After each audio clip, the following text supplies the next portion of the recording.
मेळघाटातील कुपोषण, बालमृत्यू आणि माता मृत्यू निर्मूलनासाठी प्रशासनासह सामाजिक संस्थांनी समन्वयानं काम करण्याची गरज असल्याचं प्रतिपादन आदिवासी विकास मंत्री डॉक्टर अशोक उईके यांनी केलं। चिखलदरा येथील आरोग्य प्रशिक्षण केंद्रात धारणी व चिखलदरा परिसराच्या विकास आढावा बैठकीत ते बोलत होते। बैठकीला आमदार केवलराम काळे, जिल्हाधिकारी आशिष शेरेकर, मुख्य कार्यकारी अधिकारी सत्यम गांधी, प्रकल्प अधिकारी सिद्धार्थ शुक्ला यांच्यासह विविध विभागांचे वरिष्ठ अधिकारी उपस्थित होते।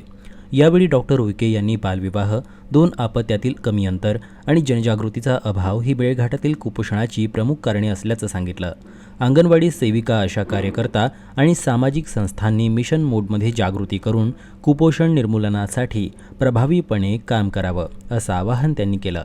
मेळघाटात औषध साठा मुबलक उपलब्ध ठेवणे, जलजीवन मिशन अंतर्गत पाणी पुरवठा योजना प्रभावीपणे राबवणे, तसंच आश्रम शाळेतील पाणी, आरोग्य आणि विद्यार्थ्यांच्या समस्यांचे तातडीने निराकरण करण्याचे निर्देशही त्यांनी दिले। सामाजिक संस्थांनी प्रशासनाशी समन्वय साधून आणि पूर्व परवानगी घेऊनच काम करावं, तसेच जनजागृतीसाठी वापरण्यात येणाऱ्या प्रचार साहित्याचं शासनाकडून प्रमाणिकीकरण करूनच वापर करावा, अशा सूचनाही त्यांनी दिल्या।